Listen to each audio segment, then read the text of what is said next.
In any self-described anti-war movement, there are different sorts of activists. There are hands-off supporters and hands-on. This subgroup of Palestine Action is the latter. This morning, they heard they'll face a retrial for their alleged actions during this break-in at Israeli defense firm Elbit Systems near Bristol back in August 24. Okay, leave that. They say they were trying to impede what many, including a UN Commission of Inquiry, have called Israel's genocide in Gaza. And it broke my heart to watch children in Palestine learn what hunger is, how to grieve, how to hide from soldiers, run from drones, know what pain is physically from amputations without morphine, and what pain is mentally from watching everything that makes them feel safe. Their homes, their mothers, their fathers, their brothers and their sisters be bombed in front of them. The specifics of the case against them are complex, but this is the wider context.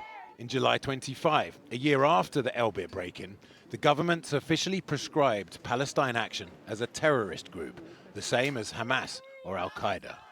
But last week, campaigners were jubilant when the High Court ruled the state had gone too far. The government has indicated it will appeal. Meanwhile, police say they've stopped arresting people for just holding placards. The implication? Many of the roughly 2,500 people arrested may face no further action. Palestine Action! Palestine Action! But acts of destruction against property, or indeed people, are a different matter and have long been covered in detail under existing criminal law. Which brings us to today. The 5 appearing at Woolwich Crown Court had already been found not guilty last week of aggravated burglary. This morning, another 18 who are accused of helping them organise the Elbit break-in were also all cleared on that specific count. Palestine! A total of 10 have now been bailed. This was Alex Herbich leaving Peterborough Jail this afternoon, following 15 months on remand. Most of their wider group of 24 still face trial for criminal damage and violent disorder.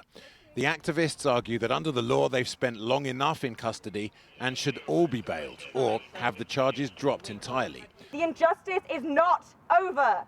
Yes, some bail applications were granted today, but many of our co-defendants are still in prison. They are still being punished by the process. They are still being held, and we will not rest until they are free as well. The final defendant, still in jail, faces an additional retrial for a charge of GBH with intent against a police officer.